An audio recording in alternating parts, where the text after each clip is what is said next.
I've started noticing a sweet smell after driving the wagon sometimes. And sometimes that smell was accompanied by a small pinkish red puddle. A quick glance through the engine bay and we see a small red tail coming from the block above the alternator. Most likely it's the thermostat gasket. At least the timing belt isn't in the way. Never mind.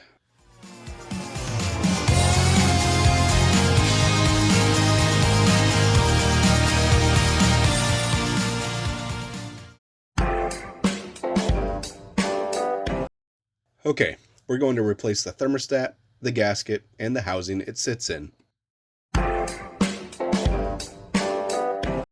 Let's start by either raising the car up on jack stands or driving onto some ramps.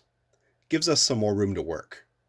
If you haven't removed the lower engine shield, do so now. Next, we need to get the front end into service position. Basically, we loosen the front bumper and radiator assembly and pull it forward for more room. Remove the two T30 Torx bolts, one on each corner of the center grille. On the driver's side, there's one T25 Torx bolt that holds the bumper cover to the fender, mine is broken, and two T25 Torx bolts that hold the fender liner to the cover. Remove the same bolts on the passenger side. Before pulling the center grille out completely, we need to remove part of the hood release handle. Use a 90-degree pick to pull up on the release clip holding the lever in place, then pry the two tabs off the shaft. Be careful on this part. Prying too far will cause the handle to break. Now the grille will pop up and out of the bumper cover. There are 4 more T30 Torx bolts to remove here. With all the bolts removed, the bumper cover should slide forward and pop off. Disconnect the parking light and the fog light connectors, if they're equipped.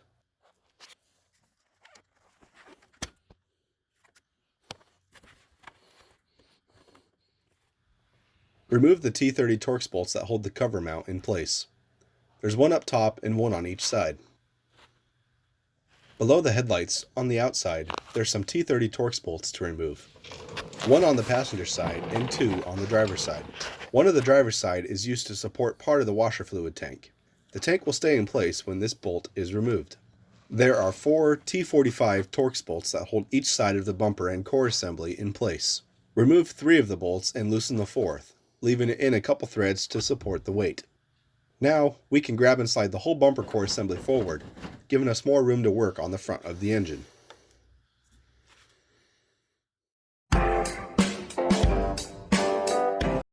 Start by removing the top part of the secondary air hose and tuck it off to the side. Next, we need to remove the serpentine belt in the tensioner. Use a 19mm socket on a ratchet to remove the belt. A single 10mm Allen socket is needed to remove the tensioner mounting bolt.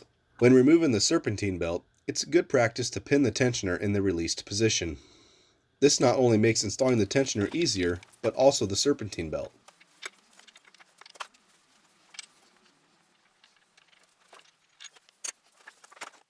Use a flathead screwdriver to pry open the 3 tabs for the passenger bank timing cover. Then pry open the 2 tabs for the passenger lower timing cover and slide it out of the way. So here's our culprit. This big long thing is the thermostat housing. It appears to have formed a small crack by the thermostat section, as well as a good leak from the seal along the bottom. Oh, and if you haven't already, now is a great time to drain the radiator of coolant. Probably should have done this sooner.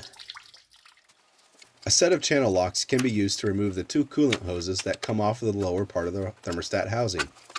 The hoses themselves can be tucked off to the side. Before removing the housing bolts, check to see if the back timing cover is above or below this part of the thermostat housing.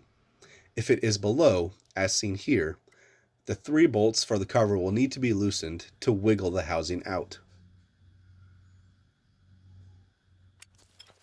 Use a 10mm socket to remove the 3 thermostat housing bolts.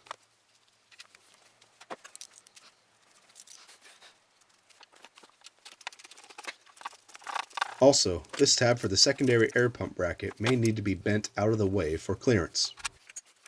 When popping the housing loose, coolant most likely will drain out. Best to have some sort of catching device handy. Now comes the fun part, wiggling the thermostat housing out. It will slide out the bottom and onto the passenger side. The timing belt will have to be wiggled and twisted some to allow the housing by.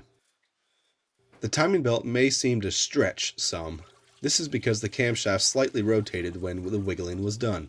This shouldn't hurt anything, as the timing belt tensioner will retension everything on startup.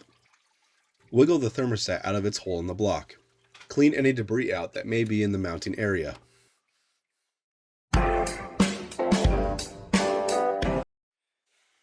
Install the new thermostat with the gasket on the outside of the lip.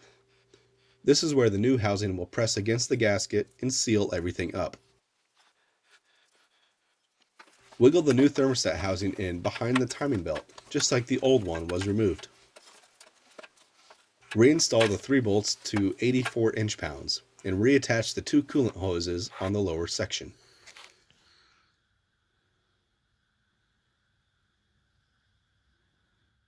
Reinstall the bumper core assembly and cover.